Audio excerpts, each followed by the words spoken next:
thank you for joining me for another IT Wire and Alex on Tech video. I'm joined today by AT&T Managing Director Martin Creighan on my right, and on my left I have Ted Reynes. He is the Regional Vice President of Healthcare IoT. Welcome both to the program. Thank you very much. And sorry for slightly mangling your names, but with my surname I'm used to it being mangled. I'm sure you guys are too. That's part of the joys of being alive. So look, can you tell us how long has AT&T been in Australia? I mean, everybody knows AT&T is the big US telco. It's like the if Telstra is the 800-pound gorilla, then AT&T is the 8,000-pound or the 80,000. It's huge. It's the US. Everything's big over there. So how long have you been here, and what have you been doing in that time? And then we'll get on to the healthcare that we're going to talk about. Sure. So AT&T has been operating in Australia and New Zealand since 1992. But our operations predominantly consisted of channel-based relationships and operating through channel partners to deliver services, and deliver services normally to our U.S. multinational client base that existed or had presence. So they would have wanted to work with a company they already knew, and it just made sense. They wanted to, precisely. Then what we did is in 2003, we actually formulated our direct go-to-market sales team and a direct go-to-market sales strategy.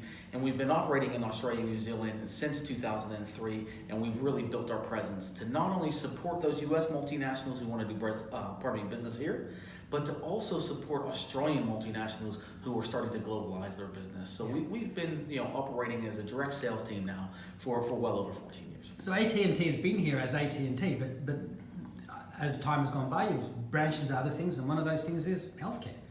Absolutely. So we actually have an opportunity here which we think is vast, and we are really concentrating on how we can take the skills, the experience, the talent, and the technology that we're actually building, innovating, integrating, and accelerating in the United States, and bring it to bear here in Australia and New Zealand for our customers so they can benefit and they can get better life experiences.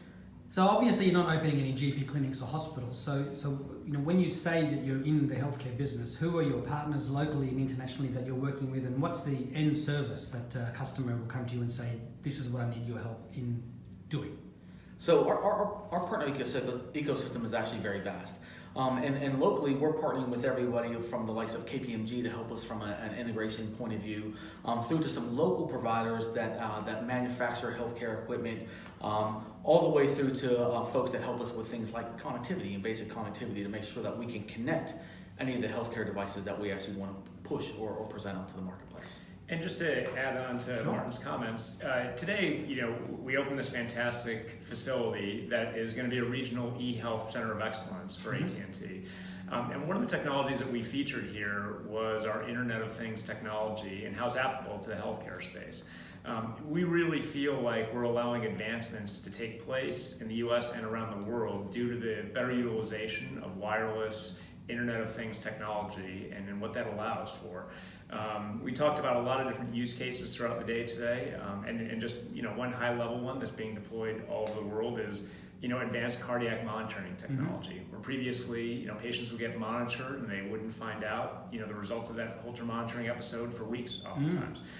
Today, to be able to transmit real-time information, find out about arrhythmias as they occur, getting real-time patient care, resulting from that technology and transmission of data is truly saving lives, right? And so as we get involved in more and more use cases like this, it allows us to advance healthcare at a lower price than previously was possible. And just as an example, what is there must be some sort of wearable heart sensor. Yeah, so they're taking on multiple different forms right now. In fact, there's actually recent news of Apple using their watches in combination with partners that we work with in the United States to better analyze data and even from a wearable standpoint, pick up on minor differences in heart rate and being able to forewarn customers using retail technology with that, right? We spend more time with clinically based organizations that are working with cardiologists to care for chronic heart failure patients or COPD patients, right? And they're obviously at higher risk and need better algorithms, better sensors deployed on their bodies, either in patch type formats or in some cases different wearable formats. And it's technology that's hidden underneath the clothes that they wear, that are not visible to anybody else, but allows them to feel safe as they move throughout their day. Absolutely. And so with this new hub in Australia, I mean, will you be testing some of the 5G enabled Internet of Things devices that rely on really low latency, or what are some of the other things you'll be working on in this new facility? Yeah, so we had a number of healthcare customers here today, and what's most exciting, I think, about the conversations that we have with them is truly exploring the art of the possible, right? What can we now do using Internet of Things technology that just wasn't conceived previously? Like the real-time live monitoring of your heart. I mean, that's a perfect example. Absolutely. It's really remarkable when you get into some of these use cases.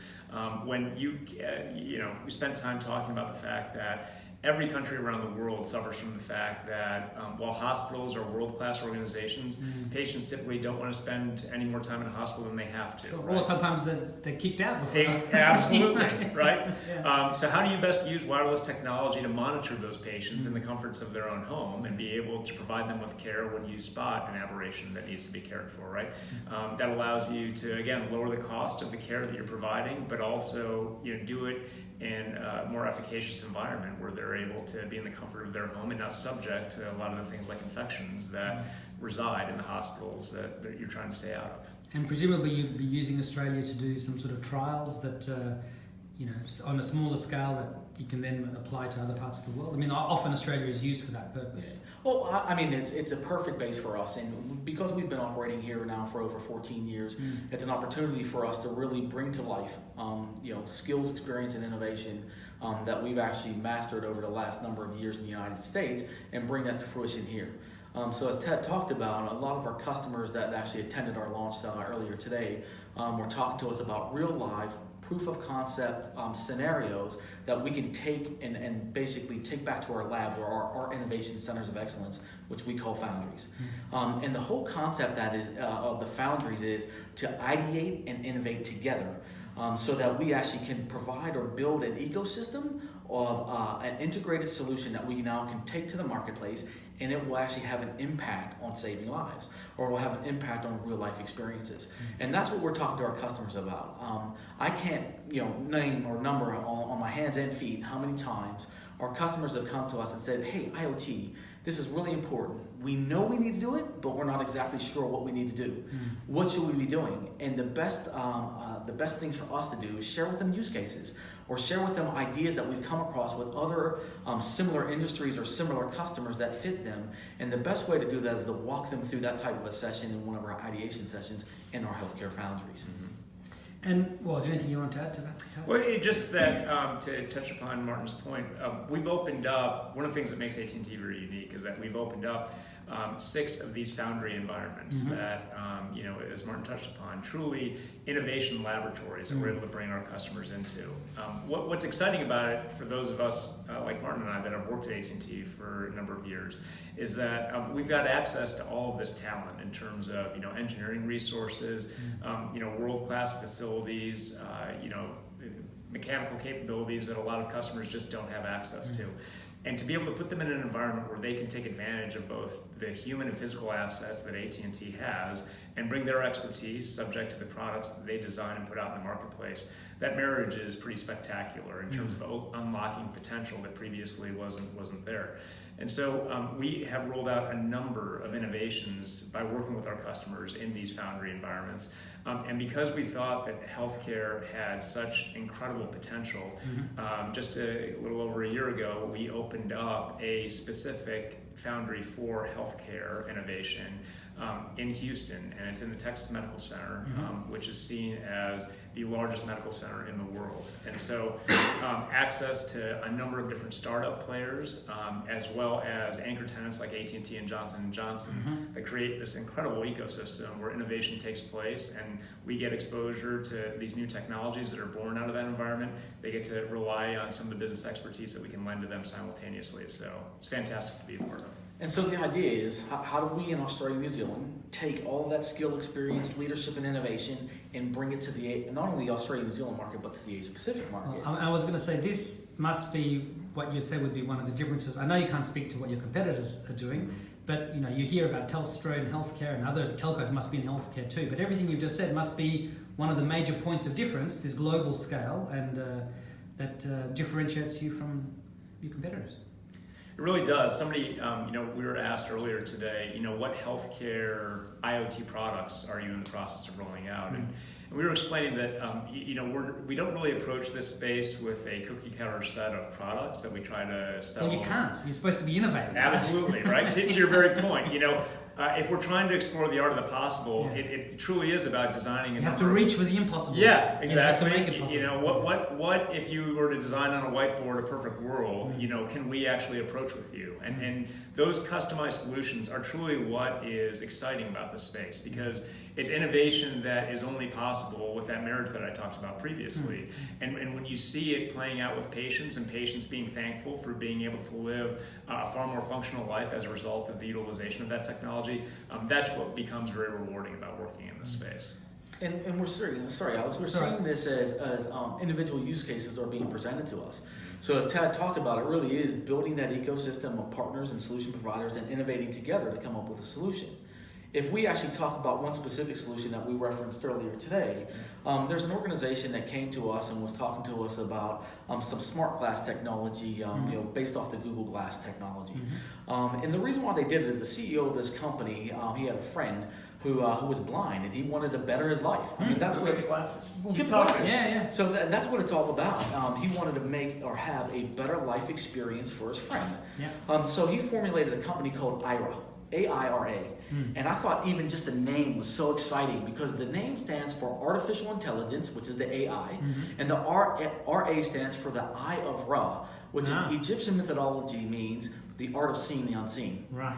It's a great concept, right? Yeah, very good. So what he did is he brought this to AT&T. We brought it into our healthcare foundry in Houston, Texas. We ideated on the actual solution, and we came up with a solution that now enables blind folks or vision impaired folks to see. Yeah. We're really changing the real life experiences here. So as Tad's trying the glasses on here. Yeah. Here we go. And I think probably one of the coolest things, and maybe I'm stealing your thunder. No. But I think one of the coolest things about these glasses is as we started developing them, not only is there technology and there are cameras in there, so the camera actually beams back whatever the actual particular user or wearers, Right over here. Yeah. whatever they're actually seeing.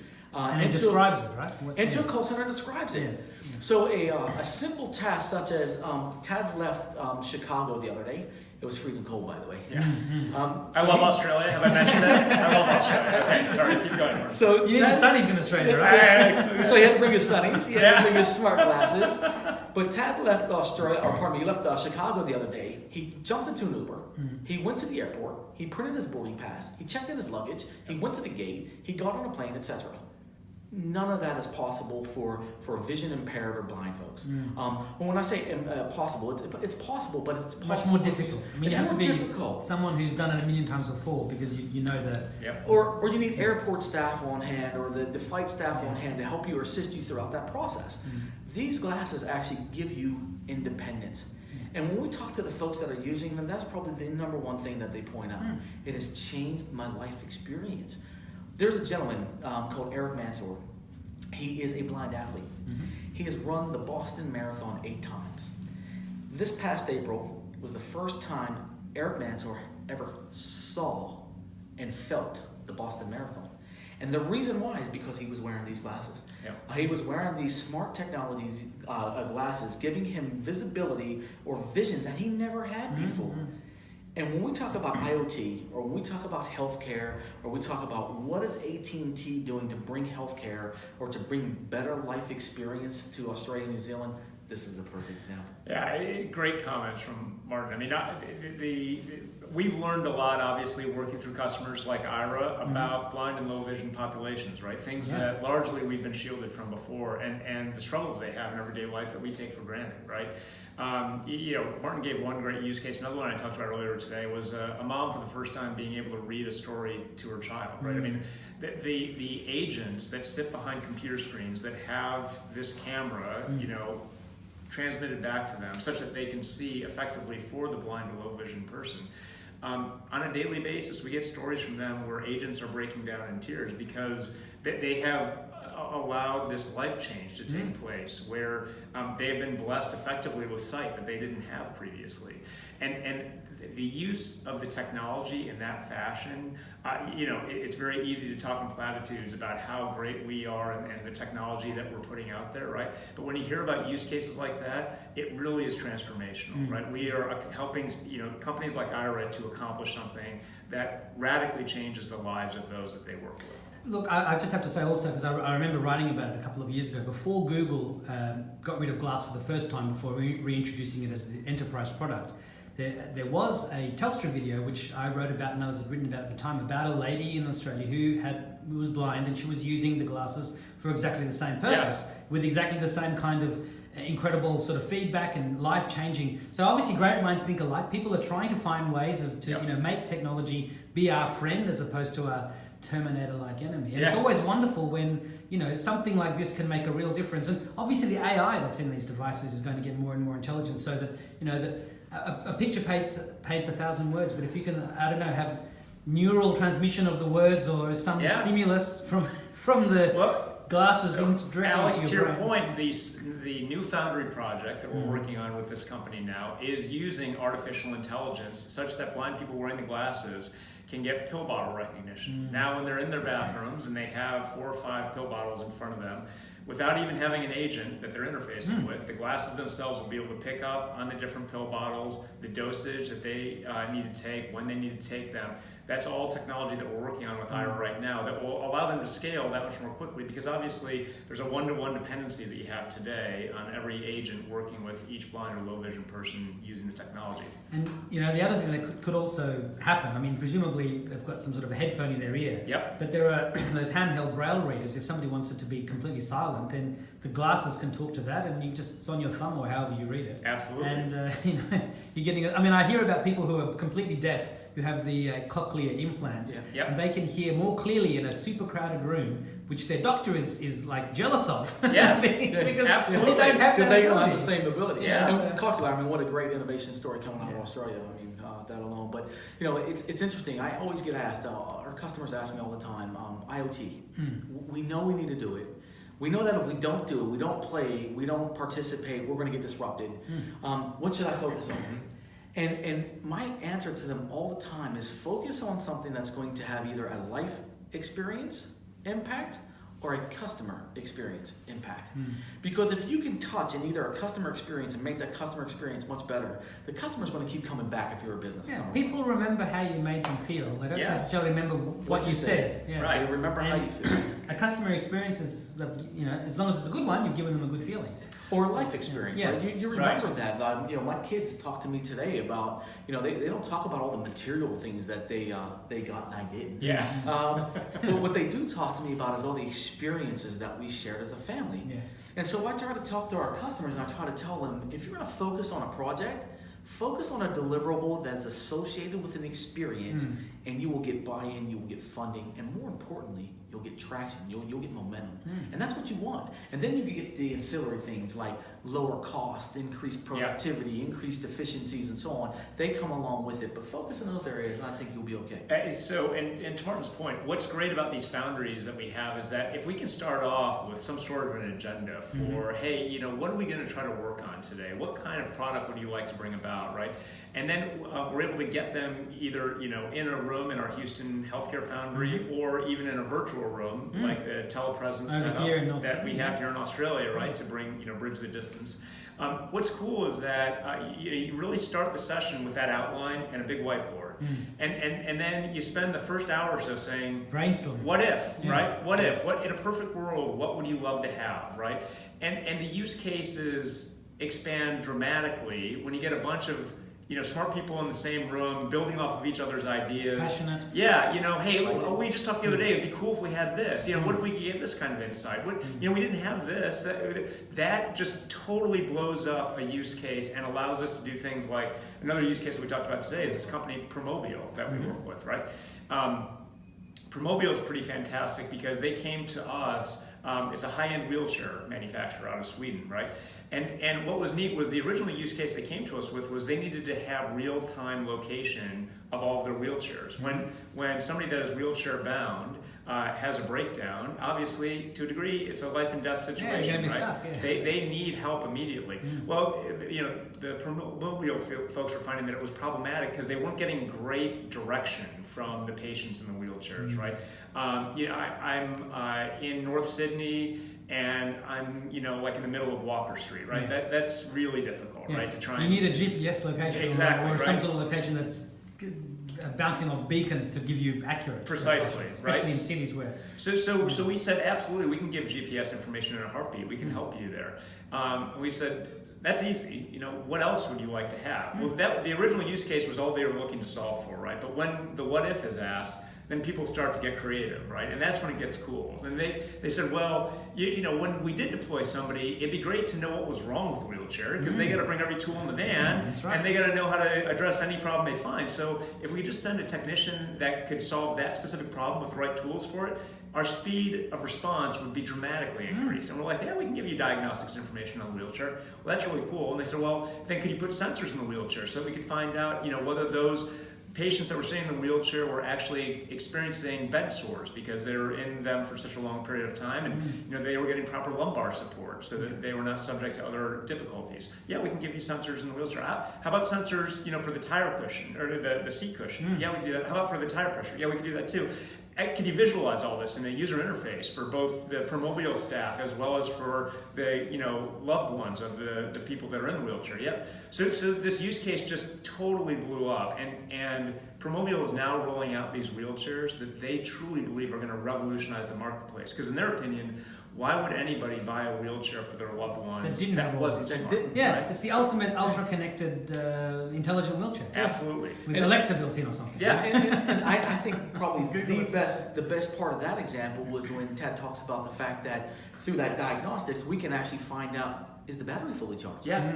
And is it not? And then because the loved ones have access to that application as well, the loved ones can call and say, Dad, I don't think you should go out right now because you only have 20% battery, and I don't want to have to call the hotline to come pick you up. Right. So it then, once again, you're actually touching life experiences on multiple levels, because now I'm looking after the patient who's in the wheelchair, as well as giving their loved ones a sense of comedy in regards to my loved one is okay, and I know they're okay because I'm tracking them on an app. Yeah. All we need now is the autonomous, intelligent, connected wheelchair. Yes, well, so we are the leader in connected car technology. We have over half of the cars that roll off of assembly lines in the United States connected using our SIM-based technology, and we help manufacturers with deployments all over the world. And so while we do have vertical expertise within our IoT group, a lot of that vertical expertise is borrowed by the other groups to see what the art of the possible might look like when it's applied to things like wheelchairs. Is this the new Google Glass, or is this the one from a couple of years These ago? are not Google Glass. They took the original Google Glass concept. And they built their own. Basically built their own glasses off of that. This says Ira there. And Yep. you can see what it looks like to see you guys in the... Yeah. So it's their own version, and you can see the charging port. And does it use bone induction to transmit sound? These do not. They do. There are several different things on their roadmap that will include items like that. One of the things that we learned in working with this company that was so profound was that to the lay person, you assume that if somebody is blind or of low vision, that having anything more than a functional pair of glasses is superfluous, right? Because they don't. It's not like they're looking at themselves in the mirror, right? Yeah. But again, to the point where they want to be just like everybody else, they want to be seen in a stylish pair of glasses, right? They want to look like they're walking off the Top Gun, Tom Cruise, They want to fly that jet. Exactly. And so they design Legally these, blind or not. Legally blind or not. they want the blind people that are wearing these glasses to say, man, I am looking slick today in That's these, it. right? That's How cool is that? Well, absolutely. You don't lose your sense of fashion just because you can't see them. Exactly, right? Yeah. And now with the glasses, they can see it. Yeah. Well, they can get the audio description That's of the right. mirror. Exactly. You're looking good today, big fella. Yeah. So we've spoken about the importance of healthcare foundries and all the different partners you have, and obviously you've got all this global experience. But let's look in the future for a moment. This year at MWC, it's going to all be about 5G and IoT and massive MIMO, all sorts of things. I'm sure AT&T will be there, and Qualcomm's going to show 5G chipsets and all sorts of things. But what are your thoughts on the future of 5G and IoT? What about, some future crazy scenario, which we've already seen in movies in the past, where you might have little nanobots, traveling through your bloodstream, blasting cancers and repairing blood clots, whatever it might be. What are your thoughts on how we might be looking at healthcare in 2028? Well, I would tell you, you talk about subjects like this all the time, right? And as we're building out our 5G networks, oftentimes my team gets asked, what healthcare applications do we foresee? The easy answer is to say, to a degree, it's completely unpredictable, right? I mean, we're amazed every week at the use cases and startups that present themselves to us and the novel ways that they're using IoT technology. But we have speculated to a degree on some things that surely seem to evolve in this space. One is robotic surgery, right? Having the speed of 5G networks that obviously instruments. Well, ever more precise. I mean, my cousin's father, I call him uncle, it's a long story, but anyway, he had robotic surgery on prostate cancer. So it's already happening. One of the things I talk about with healthcare is telepresence. It's like we've had that for 20 years. Absolutely. So, the things that are going to happen, we sort of can only glimpse or guess at what they might be. Right. But you guys have a better idea. You're trying to create the future. What's cool is when we work with a lot of companies that are applying use cases like robotic surgery, what gets very cool from an IoT standpoint is where you start getting into areas that don't have feedback. Yeah, and oftentimes they don't have wired infrastructure, right? So use cases like robotic surgery, telepresence even, to your point, weren't possible if you didn't have a wired infrastructure to lean upon. So now when you start to have things like 5G networks that can transmit, high amounts of data, now suddenly that can be available in sub-Saharan Africa, which previously those use cases just wouldn't have existed. So that's where the technology, has the prospect to really get interesting and allow care to be delivered where previously it wasn't available. And when we have those AI 5G autonomous robot surgeons, yeah, it'll be even better, because then you won't have to have the US surgeon, whatever it is, he'll be too busy. Yes, that's right. Won't be enough time. Absolutely. But I was going to say, Alex, I think that's also where we differentiate, right? Our whole foundational purpose around building these foundries or these innovation centers of excellence is to basically make possible the art of the impossible, right? Yeah. So, and we only do that through ideation. We only do that through building ecosystems and partnering with people and coming up with these great ideas. Tad touched on it. He calls them what if sessions. We call them what about sessions here in Australia. We literally go have what about sessions with our customers. And we say, what about this and what about that? And our customers will come up with some crazy ideas, or we'll come up with some crazy ideas, and then they'll say, well, how do we make it happen? How do we secure it? How do we put it in the cloud? How do we get access to it, etc.? And we're like, that's fantastic. That's a perfect opportunity for us to come in. Let's do a virtual session. We'll beam you into our experts, and we actually have a very well-proven methodology of innovation that we can take you in this journey and on a path that's going to take this idea and bring it to reality. And that's what this is all about. And that's why it's so exciting. You're absolutely right. And to Martin's point, it is rare, I think, that you get a customer into a situation where they can get visually excited in front of you, right? And when you have these what about sessions, right, where you're exploring the art of the possible, it's amazing to watch a team of customers get all geeked up about, wow, how cool would that be? To be a part of that, to know that our technology is allowing that evolution to occur, that's what gets fantastic about working in this space. And it's not only the technical folks. No. You're bringing in the creative thinkers. You're bringing in the marketing folks. You're bringing in the digital experts. You're bringing in everybody. Right. Because what you want to do is the more people, the more brains, the more collaboration, the more sharing you have, the better outcome. Yeah. So, and that's what it's all about, and that's why we're so excited about opening up this virtual center of excellence for eHealth, and really leveraging all the work that Tad and his team is doing in the United States, all the work that our customers and partners are doing globally, and then bringing it to bear in the marketplace here in Australia, New Zealand, and all of the Asia Pacific. And look, with all these AR glasses, like the ones you sort of wear, I don't know if they're actually AR, but with AR glasses, I suppose they are AR for voice.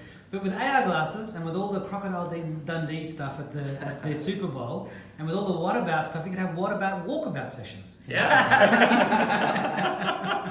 Wander down to the Harbour Bridge. There's a beautiful, it'll certainly get your creative juices flowing. It's all about the art of possible. Yeah, you're advertising, in My American Super Bowl now, so more of us are going to come down and explore this wonderful, possibility. Say, well, what about Australia? So when we get towards the end of the interview, and we've been going now for 29 minutes, so it's been a great session. I always just like to change gears a little bit and ask if you could please simply share what's some of the best advice that you've received to help you get where you are today, which is, the top of great company. You're our guest, you go first. Okay, so one of the greatest pieces of advice that I ever received was I went to graduate school at Northwestern University in Chicago, where I'm from, and I took night classes to get my MBA. Somebody else in my office had just finished that same program. He was a good buddy of mine. He sat me down and he said, hey, so Ted, you're about to enter into a period of your life where you're going to have 3 pillars that you answer to. There's the work pillar, and the school pillar, and the home pillar. And he said, and what you're going to find is that you're going to constantly be stealing from the home pillar because the other 2 pillars are relatively inflexible. And you never have enough hours in the day to complete all the tasks that the 3 pillars are throwing at you. And so you're going to keep stealing from that home pillar time and time again. The thing that you need to keep in mind over the next several years is that the only pillar out of those 3 that matters is the home pillar. So don't steal too much from that, because the other 2 aren't going to mean a damn if you do damage to the 3rd. And that has applied, I found, throughout my career. When you don't set your priorities correctly, everything falls apart in the process. Great advice. And I think it's a great question too, by the way, Alex. So for me, everything's about people. If you get to know me and you get to know my team, and Tad's had the opportunity to spend a couple of days with us. We have a great culture and a great team, and I think we have a great culture and a great team because everything we do is wrapped around people. We have a huge people focus and people emphasis, and that not only resonates internally but externally in all we do. And so Tad brings up a great point. Our culture is wrapped around people, so we encourage our teams participate in your family life. Don't miss that school event. Don't miss that swimming carnival. Make sure that you're present. So people is a big aspect. As I was growing up, one of my best friends in Pittsburgh, I grew up in Pittsburgh in Australia for 20 years. I know it doesn't sound like it. That's all right. I've been there for 20 years, and as I was growing up, one of my best mates, his dad, was contributed as one of the founding fathers of mutual funds. Very successful, and ran a very, very successful financial services company. And so as an 18-year-old, not knowing what the heck I wanted to do in life or where I wanted to go, I was talking to him and I said, tell me the keys to success. What are they? I want the silver bullet. right? That's it. And he told me 2 things that resonate with me, and I think it fits really well into my background, my heritage, and my upbringing anyway. And the first thing he said is, Martin, always look after your people. And your people will always look after you. And he expanded that, and he said, when I say people, I don't only mean work people, and I mean your family, your friends, the folks you work with, your colleagues, your partners, everybody. People, Martin. So always look after your people. Your people will always look after you. That was number 1. And then he said, no matter what you do, be passionate. And so I'm trying to do both. Well, it certainly looks like it. There you go. So do you have any final messages for the viewers and readers, and also for your current and future customers and partners? Big catch-all there. But, I would just say that we do at AT&T in the IoT healthcare space. We feel that we are truly transforming the way in which healthcare is delivered, it's a unique marketplace that we sit in the U.S. in terms of how healthcare is delivered. Arguably, we need to transform faster than most countries around the world. But the use of wireless technology to care for patients, to monitor patients after they've been discharged, to be able to keep them in the safety of their homes and to be monitored rather than to have to be in a hospital environment. There's a saying called the triple aim that is always strived for by U.S. healthcare institutions. Right? It's providing better patient outcomes at a lower cost with better customer service. Right? If you can achieve the triple aim, you've achieved the pinnacle of success. Right? And we believe that through the use of leading edge wireless IoT technology, the customers that work with us can truly achieve the triple aim, which advances healthcare as much as anything, right? And this also, just quickly, it's not just for keeping you out of hospitals, for keeping you out of a nursing home for longer, because you've got aged care. We can't keep up. You got it. We can't keep up, and that's a worldwide problem because the baby boomers are retiring and so on. But just maybe to add on to what Tad was saying, from our perspective, and specifically from an Australia-New Zealand perspective, a couple of key messages. Number one, we're open for business. Yeah. So, you know, a lot of people think about us, or they think about us in the form of networks or ports and pipes. You know, we are much broader and much deeper in regards to the offerings that we can bring to the marketplace. We are specializing in this. Over 20 trained specialists here alone in my team in Australia who are working specifically on healthcare and healthcare-related solutions and platforms that we can actually bring to the market. All the use cases that Tad and I spoke of today are deliverable here in Australia, New Zealand, and throughout the Asia Pacific. So one final message that I would leave with all is you, please contact us. We're here to share. We want to collaborate. We want to integrate. We want to innovate. We want to accelerate. And we want to help you scale globally. So give us a call. Absolutely. Well, thank you very much for sharing the glasses. Yes. And Tad and Martin, thank you, and hope to talk to you again in the future. Thank I you wish very you the much. best of health. Thank you. Appreciate it. Thank you. Bye-bye.